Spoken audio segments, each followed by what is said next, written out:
Bertemu kembali rentasan berita edisi 1096. Saya Zafar Yusof antara paparan utama. Ekonomi negara merudum bukan kerana COVID-19.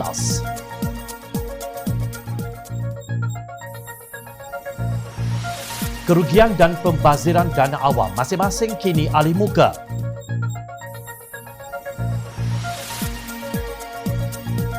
Bubar Parlimen ibarat orang mengantuk di serong bantal untuk UMNO.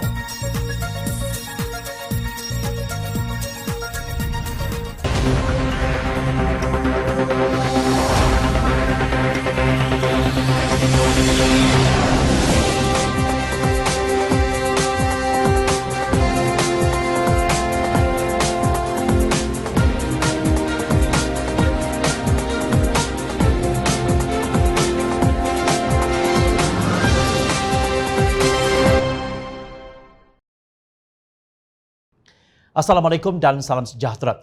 Bekas Menteri Keuangan kedua Datuk Seri Johari Abdul Ghani berkata, berdasarkan kepada petunjuk-petunjuk utama, negara ini agak ketinggalan berbanding dengan negara-negara jiran lain di rantau ASEAN. Kedudukan ekonomi negara sungguh membimbangkan saya. Kalau kita lihat beberapa indikator atau petunjuk ekonomi, ia tidak menunjukkan kita berada dalam kedudukan yang selesa.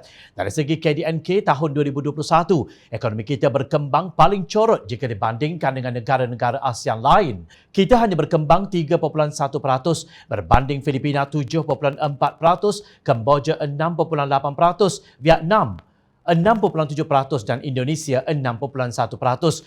Katanya dalam wawancara dengan Mingguan Malaysia baru-baru ini. Katanya lagi pendapatan per kapita Malaysia hanya berkembang 0.3%, manakala Vietnam 4.4% dan Indonesia 4%. Selain itu, kata beliau, pelaburan langsung asing FDI ke Malaysia juga rendah jika dibandingkan dengan negara-negara jiran yang lain. Pada tahun 2021, katanya Malaysia hanya mendapat FDI berjumlah 11.1 bilion dolar Amerika bersamaan 46.8 bilion ringgit berbanding Vietnam yang berjumlah 31.1 bilion dolar Amerika bersamaan 131.1 bilion ringgit dan Indonesia pula 31.6 bilion dolar Amerika bersamaan 133.2 bilion ringgit. Beliau juga menyatakan kebimbangan mengenai penarafan negara oleh Fitch Rating yang jatuh daripada A- kepada BBB+. Katanya negara-negara memerlukan kestabilan politik, pemimpin yang cekap dan pemimpin yang berintegriti. Agak sukar kita mengatasi. Yang pastinya kita perlu ada 3 perkara penting iaitu kestabilan politik dengan mendapat mandat baharu dan yang meyakinkan supaya kerajaan boleh menggubal dan melaksanakan polisi-polisi yang tidak popular bagi membaik pulih semula ekonomi ini tanpa menyebabkan kerajaan itu akan dijatuhkan. Negara juga memerlukan pemimpin-pemimpin yang mempunyai pengalaman dan kecekapan dalam urusan membaik pulih ekonomi. Negara juga perlu mempunyai pemimpin-pemimpin yang mempunyai integriti dan dipercayai rakyat, katanya menurut utusan. Sebelum kita menelan bulat-bulat kenyataan Johari yang pada zamannya berlaku penyelewengan dana One Malaysia Development Berhad, 1MDB, jom kita semak data yang beliau keluarkan. Menurut Jabatan Statistik KDNK telah kembali meningkat kepada 3.6% pada suku keempat 2021 selepas menyusut 4.5% pada suku sebelumnya. Maknanya, kenyataan Johari Malaysia berkembang 3.1% adalah tidak tepat kerana ia data pada tahun 2021. Kita rujuk Bank Dunia yang memiliki data yang lebih menyeluruh dan terkini. Menurut Bank Dunia, ekonomi Indonesia berkembang sebanyak 5.2%, Filipina 5.9% dan Vietnam 5.5%. Data berhubung perkembangan ekonomi KDNK yang diberi oleh Johari mungkin bukan dari Bank Dunia. Namun kenyataan beliau boleh ditafsirkan bahawa ekonomi Malaysia merudum kerana salah urus, bukan kerana COVID-19.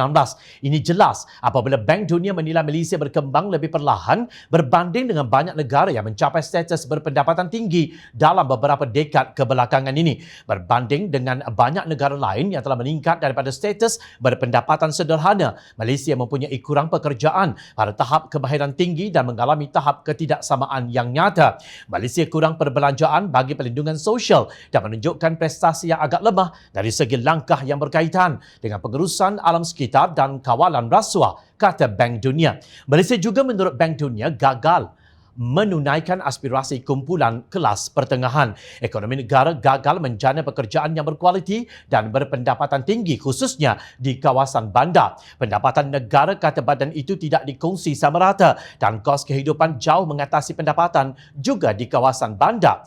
Dasar dan institusi yang telah berfungsi pada masa lalu mungkin tidak lagi sesuai untuk peringkat pembangunan Malaysia yang seterusnya. Dasar dan institusi yang berbeza adalah diperlukan untuk tahap pendapatan dan pembangunan yang lebih tinggi. Dasar yang membolehkan Malaysia berjaya melakukan peralihan daripada berpendapatan rendah kepada sederhana perlu disesuaikan untuk menangani cabaran yang akan dihadapi pada masa hadapan, tegas Bank Dunia.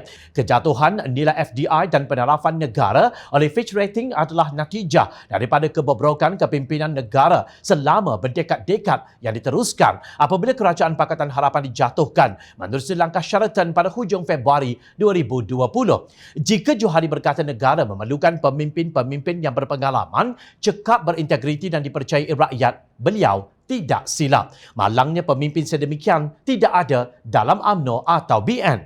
Ini dapat dibuktikan. Setelah berdekad-dekad mereka berkuasa, ekonomi negara masih gagal mencipta pekerjaan yang berkualiti dan berpendapatan tinggi selain gagal berkongsi hasilnya secara sama rata dengan rakyat jelata. Maknanya di sini, hasil negara hanya dirembat oleh segolongan elit yang berkuasa sahaja. Justru apa yang digarapkan dalam manifesto Pakatan Harapan dahulu iaitu antaranya memperkasa pertumbuhan jangka panjang, menggalakkan persaingan, mencipta pekerjaan, mereformasi institusi, mempromosi inklusiviti dan berkongsi kekayaan serta keuangan negara adalah tepat untuk menangani kebejatan yang berleluasa. Namun, Pakatan Harapan tidak dibenarkan meneruskan agenda pembaharuannya dan dijatuhkan setelah 22 bulan berkuasa kononnya mengancam Melayu Islam. Kerajaan mana di dunia yang boleh mengubah kerosakan struktur dan institusi yang dibuat selama lebih 6 dekad oleh satu kuasa hegemoni dalam tempoh 22 bulan?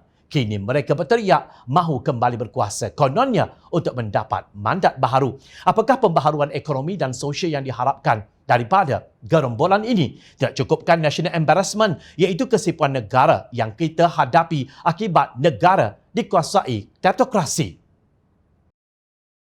Pelik tapi benar. Ketika berlakunya langkah Sheraton hujung Februari 2020, kononnya ia dilakukan demi menyelamatkan rakyat dan negara yang kononnya ketika itu di bawah pentadbiran Kerajaan Pakatan Harapan PH dalam keadaan yang tenat dan tidak selamat. Maka bersenang lenanglah para pemimpin yang diberikan habuan dan ganjaran apabila menyatakan sokongan kepada ketua gerombolannya Tan Sri Mahyadin Mak Yassin ketika itu sehingga beliau diangkat menjadi Perdana Menteri Tebuk Atap. Namun hari ini terdengarlah ketidakpatuhan terhadap pengurusan keuangan kerajaan durjana itu sehingga menyebabkan isu pembayaran tidak teratur berjumlah 1.299 bilion ringgit. Kerugian wang awam berjumlah 11.45 juta ringgit serta pembaziran 8.87 juta ringgit kepada kerajaan pada tahun 2020. Ketua Audit Negara Datuk Seri Nik Azman Nik Abdul Majid memaklumkan tahun lalu, Jabatan Audit Negara telah melaksanakan pengauditan pematuhan terhadap 5 agensi persekutuan dan mengemukakan 19 syur untuk dipertimbangkan pelaksanaannya. Setakat 31 Disember 2021, sebanyak 140 penyata keuangan telah siap diaudit dan dikeluarkan sijil Ketua Audit Negara, manakala 7 penyata keuangan dalam proses pengauditan. Sebanyak 109 penyata keuangan sudah diberikan sijil Ketua Audit Negara dengan pendapat tanpa teguran, 14 penyata keuangan diberikan pendapat tanpa teguran dengan penegasan perkara dan 17 penyata keuangan diberikan pendapat berteguran. Katanya dalam kenyataan mengenai laporan Ketua Audit Negara LKAN semalam. Laporan itu yang dibentangkan di Dewan Rakyat membabitkan LKAN bagi tahun 2020 siri 1 mengenai aktiviti kementerian, jabatan kerajaan persekutuan dan badan-badan berkanun persekutuan, penyata keuangan dan pengauditan pematuhan agensi persekutuan bagi tahun 2020. Nik Azman berkata pengauditan prestasi terhadap aktiviti kerajaan dijalankan selaras dengan Seksyen 6(D Akta Audit 1957 serta berpandukan piawaian pengauditan antarabangsa yang dikeluarkan Pertubuhan Antarabangsa Institusi Audit Tertinggi atau INTOSAI. Beliau berkata pengauditan prestasi yang dijalankan itu bertujuan menilai pencapaian objektif aktiviti projek dan program kerajaan serta sama ada pelaksanaannya dilakukan dengan berhemat, cekap dan berkesan. Ia juga bertujuan menilai sejauh mana wang awam dibelanjakan dengan berhemah, cekap dan berkesan tanpa berlaku pemborosan serta pembaziran dalam mendapat nilai terbaik untuk wang. Bagaimanapun, masih terdapat kelemahan seperti sasaran output dan pencapaian keberhasilan yang ditetapkan tidak dapat dicapai atau tidak boleh dinilai. Hal ini kerana sasaran kuantitatif, mekanisme dan indikator tidak ditetapkan serta data berkaitan tidak diselenggarakan dengan lengkap dan kemaskini, katanya. Sebagai respons, Jawatankuasa Kira-kira Wang Negara PAC memandang serius laporan Ketua Audit Negara LKAN tahun 2020 siri 1 yang antara lain mengesan kes pemborosan, pembaziran dan kehilangan atau kerugian wang kerajaan berjumlah hampir 65 juta ringgit. Pengerusi PAC Woh Kahwoh berkata LKAN yang dibentangkan di Dewan Rakyat melaporkan 682 isu perauditan dengan 5 daripadanya berpotensi dikenakan tindakan punitif dan baki 677 isu lagi membabitkan isu korektif. Katanya LKAN itu antaranya melaporkan satu kes pemborosan yang berjumlah 2.81 juta ringgit membabitkan projek menaik taraf perkhidmatan kereta api tanah Melayu Berhad KTMB di bawah Kementerian Pengangkutan. LKAN tahun 2020 siri 1 turut melaporkan satu kes pembaziran berjumlah 16.77 juta ringgit membabitkan pengurusan program pembangunan tenaga boleh baharu di bawah Kementerian Tenaga dan Sumber Asli. Turut dilaporkan satu kes kehilangan atau kerugian wang awam yang berjumlah 44.53 juta ringgit membabitkan aktiviti kawalan terhadap penggajian ekspatriat di bawah Kementerian Dalam Negeri KDN dan Kementerian Sumber Manusia KSM. Katanya pada sidang media di Parlimen. Mengulas lanjut, Kahwa berkata PAC turut memandang serius mengenai 4 projek yang tidak mencapai objektif ditetapkan yang dibangkitkan dalam LKAN berkenaan. Dalam pada itu katanya, penyata keuangan dapat auditan pematuhan agensi persekutuan mendedahkan terdapat isu membabitkan Lembaga Tabung Angkatan Tentera atau LTAT yang melakukan pembayaran dividen secara tidak teratur. Tahukah anda? Sejumlah 600.59 juta ringgit telah dibayar dengan menggunakan dividen atas caruman kerajaan. Para penonton, adakah ini yang dikatakan tabik urus yang baik demi menyelamatkan Malaysia sebagaimana yang dilaungkan dan diteriakkan puak tebuk atap ketika sedang naik syih merogol mandat rakyat? Selagi boleh dana rakyat dan negara diguna sesuka hati demi menabur bunga rampai, habuan sokongan hingga negara hampir lingkup. Habuan projek tender terus ketika pandemik dan darurat itu belum diaudit satu persatu. Belum lagi kita berbicara tentang hutang 1MDB berpuluh bilion ringgit yang perlu dibayar rakyat yang dilakukan oleh sang pencuri dan perompak yang kini bebas ke hulu ke hilir, tersengih-sengih macam kerang busuk tak tahu malu. Apa nak jadi dengan Malaysia? Selepas pilihan raya negeri PRN Johor, isu pembubaran Dewan Rakyat bagi memberi laluan kepada pelaksanaan awal pilihan raya umum ke-15 atau PRU15 menjadi tajuk utama dalam perbincangan politik negara. Pihak paling terkehadapan memainkan perkara tersebut tentunya lah UMNO atau Barisan Nasional yang ketika ini berjaya memenangi 2 pilihan raya negeri PRN iaitu di Johor dan Melaka dengan jumlah kemenangan yang selesa. Desakan dan saranan yang dilontarkan itu kononnya dilakukan dengan mengambil kira momentum dan prestasi baik yang ditunjukkan oleh UMNO dan BN dalam beberapa siri pilihan raya sebelum ini termasuk di PRN Sabah. Namun begitu, situasi semasa memorandum persefahaman MOU, transformasi dan kestabilan politik antara kerajaan dan Pakatan Harapan PH dilihat berada dalam keadaan tidak menentu. Ekoran kelewatan pembentangan rang undang-undang RUU Perlembagaan Pindaan 2022 berhubung anti lompat parti di Parlimen.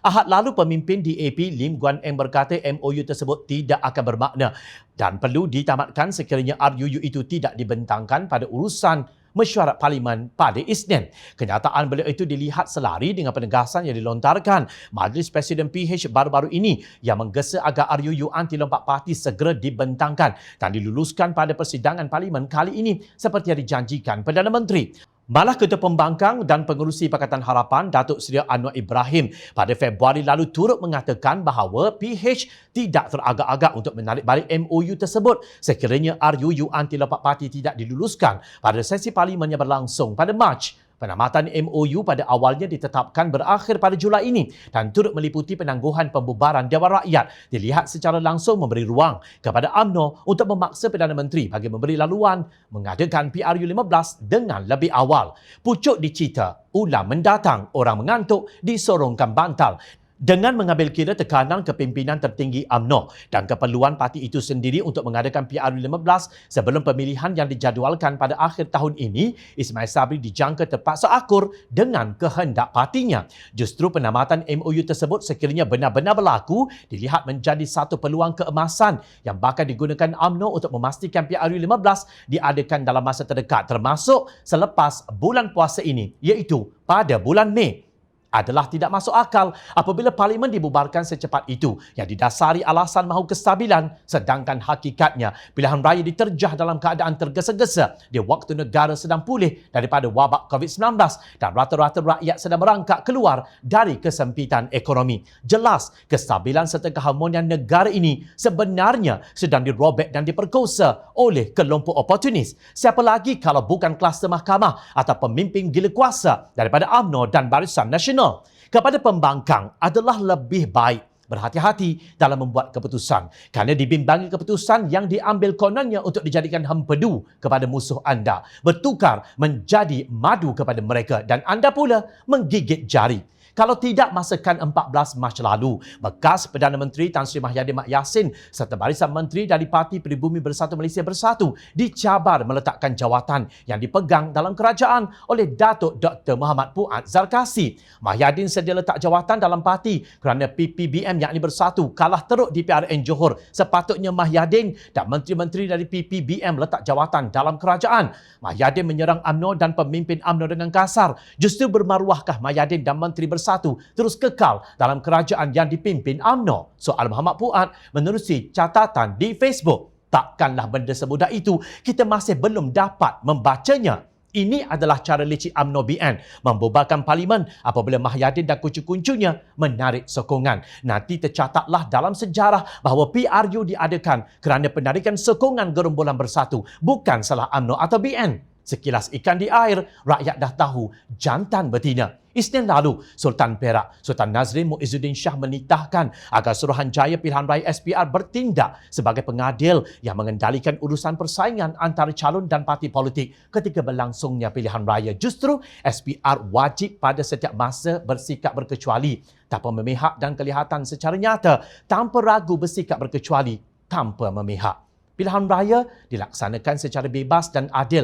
akan meningkatkan keyakinan pengundi yang diperlihatkan melalui peratusan tinggi rakyat turut mengundi. Selain menjadi penanda aras keturunan serta kayu ukur kesungguhan budaya demokrasi yang diamalkan sesebuah negara, cara sesuatu pilihan raya dikendalikan turut mencerminkan tahap pemikiran, intelek, kematangan, meluhurkan perlembagaan dan mendolakkan undang-undang serta tahap integriti, keikhlasan dan amalan ketulusan pentadbiran sesebuah negara titah baginda.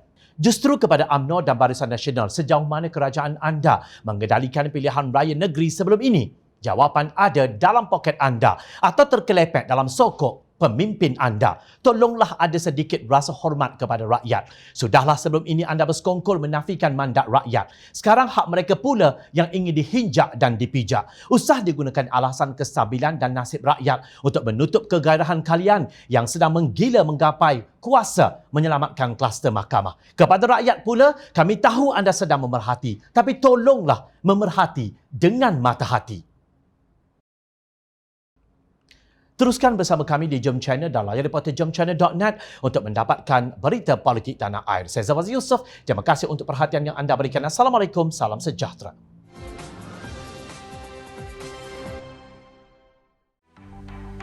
Mencari maklumat dan berita politik yang bebas, kupasan yang tepat, panas. Dapatkannya secara eksklusif hanya di Jom Channel. Komitmen kami, pentasan berita Isnin hingga Jumaat.